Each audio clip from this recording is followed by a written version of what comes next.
What's up, sports bettors? Alex here, and I'm going to be taking you through a 6-pick flex play that I have on PrizePicks. So you can see in a flex play, if you go 6 for 6, you're getting a 25x payout. You go 5 for 6, you're getting a 2x payout. 4 for 6, a 0.4x payout. So I've explained this in tons of other videos, but when you're betting on PrizePicks, you almost exclusively want to be going with 5 or 6 pick flex plays, right? So 5 pick or 6 pick have the lowest implied odds. In other words, the least juice. So you'll notice all of the plays I'm basically giving out on PrizePicks are going to be 5 pick flexes, or they're going to be 6 pick flexes. So if this is a little confusing to you, I'll try to make it even simpler. And again, I have videos kind of breaking down the math behind PrizePicks, 2-pick power plays versus 6-pick flexes. But when you're placing 2-pick power plays, you need to win 57.73% of your picks in a 2-pick power play to break even, right? So if you're winning 56% of your picks in a 2-pick power play, your ROI is going to be negative 5.9%. So you need to win 57.73% of your plays to break even, which implies a line of minus 137. So in other words, when you're comparing the lines on PrizePicks to those on the sports books, if you're placing 2-pick power plays, you should assume you're betting at minus 137 odds, right? So for example, if we wanted to take Jason Robertson over 3.5 shots on goal, we could either get minus 137 in a 2-pick power play, or we could get minus 119 odds, and I know this is a little confusing to new bettors, or you can get minus 119 odds in a 5 or a 6 flex. And the reason that 5 and 6 flex are so much better is your break-even win percentage is a lot lower, right? So we just said if you're winning 56% of your plays in a 2-pick power play, your ROI is negative 5.9%. If you're winning 56% of your plays in a 6 flex, then your ROI is 17.6%, right? Pretty insane. So a lot of people will be like, oh, but 2-pick power plays, they win more frequently. Well, I mean, of course 2-pick power plays win more frequently. A 6-pick flex, you're getting a payout of 25x if you go 6 for 6. In a 2-pick power play, you're only getting an ROI of, as you can see right here, 3x. 3x versus 25x. Obviously, 6-pick flexes are going to win less frequently than 2-pick power plays, but you're getting a 25x payout as opposed to a 3x payout. So the reward when you win justifies that you're going to be winning at less of a frequency. So long story short, we have a bunch of videos about this, but when you're playing on PrizePicks, you should assume in a 5 or 6 flex that you're getting minus 119 odds. Right? So the first play I ended up going with, let's just kind of dive into it so I don't talk too much, which tends to happen in some of these, videos. But the first pick I went with, and again, these lines can move at any time. The purpose of this video really is to kind of like educate you on how to think about sports betting. So I can go to one of my first picks right here, is Chizubo Agbo in Boise State versus New Mexico, over 11.5 points on PrizePicks. So the way that I typically use this screen is I look for spots where PrizePicks has a different line than Underdog Fantasy. These companies, they work basically the exact same way. They're direct competitors if you're familiar with them. So typically when they have a big line discrepancy, 11.5 versus 12, that spells a betting opportunity. So what you're going to notice is for Agbo, PrizePicks has his line at 11.5. We know in a 5 or a 6 flex, again, we're going to be getting minus 119 odds, right? And you can see here, Underdog has his line higher in sports books like Bet365, DraftKings, BetMGM. They all have his over-juiced minus 145-ish, right? So DraftKings has his over at minus 145. And is under at plus 110. So DraftKings has his over heavily favored or heavily juiced. So what we can do is we can take DraftKings market and put it into a no-vig odds calculator. right? So again, we spotted this, like the screen is useful because it lets us see, okay, where do books have the line set at different levels?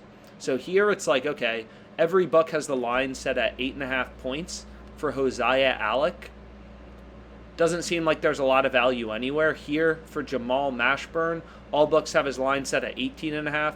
Doesn't seem like there's any value, but hey, for Agbo, there's a line discrepancy, 11.5 versus 12. All the books have the over heavily juiced. So essentially the screen is very flexible, right? It allows you to see kind of every, sports book for a given market. So here are all the books. It looks like there's 4, 5, 6, 7, 8, 9, 10. 10 books that offer player props on college sports. Most don't, but 10 books are offering, college basketball player props. And you can see here, Underdog has the line higher, right? So PrizePicks maybe is a bit too low. And then sportsbooks have the overjuiced minus 145, plus 110 was the market on DraftKings. So according to DraftKings in their market, if you remove the VIG, right, if you remove the spread, if you remove the VIG, which is how sportsbooks make money, right? They add in a spread called the VIG, minus 145, plus 110. It's just like a stockbroker being like, hey, I'll buy a stock for $110, I'll sell it for $145. Sportsbooks make money by charging a spread, right? So when you want to determine the fair value or the true odds without VIG, you use a no VIG odds calculator. This is the most important calculator, on OddsJam. So all you do is you put in the sportsbooks market, it removes the VIG, and then you have the no VIG odds, or the fair odds as it's called. Right? So you remove the VIG, and essentially according to DraftKings model, right, according to their betting market, the fair line would be minus 124.29. And we know in a 5 flex, we're getting minus 119 odds, right? So we're getting better odds than the no VIG odds. And you're always going to notice that's the case on the positive EV tool too, right? So here, the no VIG odds for Jason Robertson over 3.5 shots on goal is minus 132, right? So we're getting better odds. You're always going to be getting value to the no VIG odds in a positive EV wager. So you want more sports books because more sports books means more profitable bets. Not all lines are on PrizePicks. Not all lines are on FanDuel. If you want a profitable bet on Jason Robertson, this is only on PrizePicks. Only on PrizePicks can you get this play at minus 119 implied odds. It's frickin' minus 156, minus 160 on the sports books. Literally 45 cents worse on Bet Online. So if you only have Bet Online, you're getting screwed, right? Like, you're literally getting 45 cents worse on Jason Robertson over 3.5 shots on goal. You have to be looking for value as a sports bettor, right? Investors, real estate people, day traders, all they do all day long is look for value. They look for bargains. They look for deals. It's no different as a sharp bettor. We're looking through the market. All these books set lines independently, so we're searching, hunting in the market for spots like this where PrizePicks is setting the line at minus 119 when all the books have the line minus 160-ish. So I ended up going with Luka under 8.5 rebounds from the EV tool. I already have a play on Robertson, and sportsbooks, they limit your max bet size. So here we can see I have Robertson over 3.5 shots on goal. And what I ended up going with here is Luka under 8.5 rebounds. So just following the data. The bet in bold, highlighted in green, that's the play with an edge. That's the profitable bet, just like Jason Robertson here. We have Luka right here. All the sports books have Luka's under, heavily juiced, heavily favored, right? So, just kind of looking at the market, hey, FanDuel has this minus 136, Caesars minus 148. Seems like we're getting pretty great value on PrizePicks at minus 119. Right? So kind of a way you can think about this, and a way I like to think about this is, for example, for this Jason Robertson play, it's like, okay, imagine you had a bunch of different stock exchanges all pricing the exact same stock, right? So in this case, this stock is Jason Robertson over 3.5 shots on goal. If he has 4 or more shots on goal, this bet will win. If he has 3 or less, this bet will lose, right? This is the exact same bet from book to book.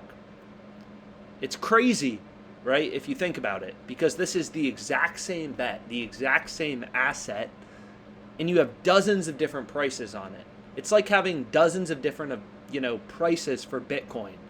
On one stock exchange, Bitcoin is trading at 150. On the next stock exchange, it's trading at 156. On the next stock exchange, it's 145, then 139. It makes no sense. But all these sports books, they want to be unique. They set lines independently.